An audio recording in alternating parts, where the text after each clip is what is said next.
chai latte nghi nở tè Yummy.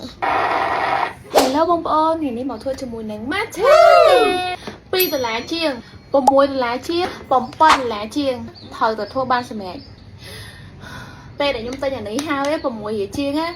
bàn nhung đăng ha Anh mình chẹp nhá, cứ sủa câu chiêng. anh ấy nhưng thời chừng này pe vô Hỏi cô về bà hai chị hai sắp tới chụp phút đón. Bạn mà sao mới tham bao nhiêu? Rồi lý sắp. bà này có nhưng còn là còn lọc tới một plate tới cứ về lì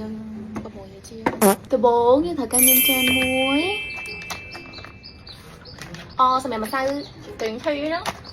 bông bông này như sổ tên nơi 8 cái lại cây lúa krướng thua phải trẻ 5 gram sma nâng mua slap phi cà phê tại cái đây nấy đạp vào hai chỉ 30 ml đã chỗ bông ôn còn lọc nó hốt được pena vi trên một pu tịt tịt cho cứ ba này tại đo cô khát 30 ml vào hai chỉ sma nâng pi sập bìa ba với bông ôn cho mùi đừng tật đó cô stro so nitro mình được chỉ ngôi bao tật đó cô bông ôn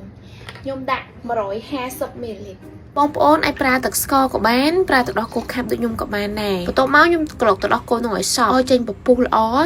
ប្រឡងវ៉ាវហ្មងជាមួយនឹងកម្លាំងម៉ាស៊ីននេះណាបងប្អូនមានម៉ាស៊ីនណាយើងអាចដាក់10ទឹកសុទ្ធហើយក្លុកបានលាយទឹកដោះគោខាប់ជាមួយទឹកដោះគោស្រស់ក្លុកឲ្យសប់មូលហេតុដែលខ្ញុំយកទឹកដោះគោសូណៃត្រមកធ្វើមកឆាឡាតេគឺរិសាទី1តែខ្ញុំគឺតែងតែមានទឹកដោះគោនឹងស្រាប់នៅផ្ទះទឹកដោះគោសូណៃត្រគឺសម្បូរដោយវីតាមីនកាល់ស្យូមក្មេងអាយុ2ឆ្នាំឡើងទៅញ៉ាំបានជួយលួចកម្ពស់ម៉ាក់ញ៉ាំទៅបើកលាំងកាត់បន្ថយការឈឺឆ្អឹងឆ្អែងមនុស្សចាស់ញ៉ាំទៅកាត់ពីពុកឆ្អឹងនិយាយទៅញ៉ាំបានមកផ្ទះហ្មងសំខាន់តម្លៃសមរម្យហើយរសជាតិឆ្ងាញ់ទៀតឥឡូវយើងដាក់ទឹកកកចូលខ្ញុំមកដាក់ទឹកកកជ្រៅបងប្អូនមកល្មមត្រជាក់បានហើយមួយនឹងចាក់ម៉ាឆាដែលយើងបានវាយមិញចូលគេថាទិញគេបាន12 layer ណាបើខ្ញុំធ្វើខ្លួនឯងវិញចេញ3 layer ហ្មងនេះនៅលើហ្នឹងគេមានម៉ូតអីរបស់គេនៅកណ្ដាលហ្នឹងមកឆានៅក្រោមហ្នឹងទឹកដោះគោធ្វើការកន្លុកហ្នឹងបងប្អូនខ្ញុំនិយាយមែនណាបើសិនជាបងប្អូននេះមានកែវស្អាតដែរយើងធ្វើញ៉ាំទៅឃើញដំណងឲ្យឆ្ងាញ់មែនតើហើយរបៀបធ្វើក៏ងាយដែរខ្ញុំមកប្រហែលជាធ្វើញ៉ាំរាល់ថ្ងៃអានេះខ្ញុំនិយាយមែនតើណាឈ្ងុយជាមួយនឹងម៉ាឆាមកល្មមឈ្ងុយជាមួយនឹងដោះគោហើយផ្អែមល្មមបងប្អូនអត់ផ្អែមខ្លាំងក៏អត់ស្ទើរផ្អែមដែរអត់មានល្វីងទេអានេះគឺតាមចំណងចំណូលចិត្តរបស់ខ្ញុំឯណាបងប្អូនហើយបើបងប្អូនវិញធ្វើដូចខ្ញុំអត់ឆ្ងាញ់កុំខឹងខ្ញុំណាអាចថាពីរអ្នកយើងមានចំណងចំណូលចិត្តខុសគ្នាតែអីជាមួយនឹងរូបមន្តហ្នឹងគឺខ្ញុំស្រាវជ្រាវច្រើនណាស់បានធ្វើចេញនិយាយទៅខ្ញុំមើលគេដែរអញ្ចឹងសង្ឃឹមថាបងប្អូននឹងចូលចិត្តជាមួយនឹងរូបមន្តមួយហ្នឹង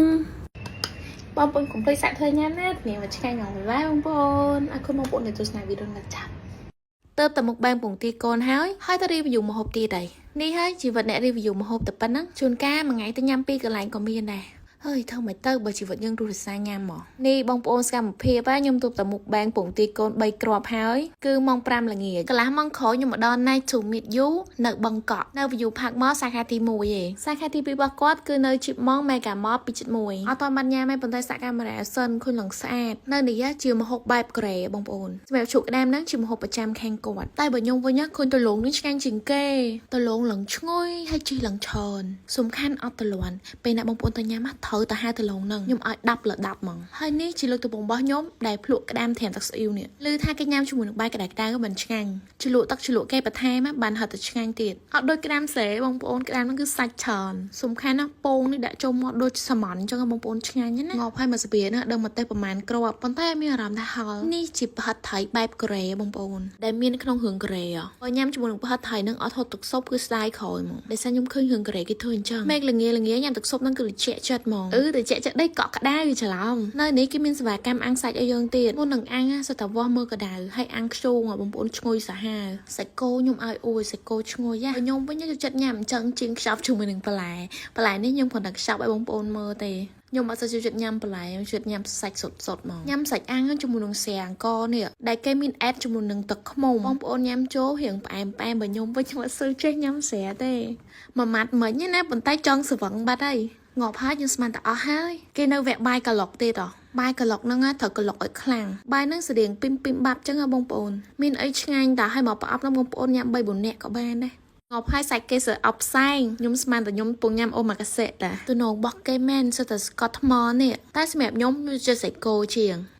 អីអត់អស់ទៀតនៅបាយមួយវគ្គទៀតបងប្អូនហើយបាយហ្នឹងដាក់ឈីសទៀត តែវគ្គចុងក្រោយហ្នឹងគឺឆ្ងាញ់ជាតិខ្លាំងហ្មងអត់មានអារម្មណ៍តលន់សោះសាបាយហ្នឹងរៀងហល់តិចតិចក៏ហើយអែតជាមួយនឹងឈីសឈីសឈ្ងុយទៀតហើយមានម្នាស់ញ៉ាំជាមួយបាយទៅបន្ថយការតលន់អូយគាត់តែមើលបាយនេះបងប្អូននេះមួយចាននេះមិនតែឆាបាន1គីឡូសម្រាប់បងប្អូនណាដែលចូលចិត្តហូបម្ហូបក្រែកុំភ្លេចណាជូមីតយូណាតំណងឲ្យឆ្ងាញ់ទៀត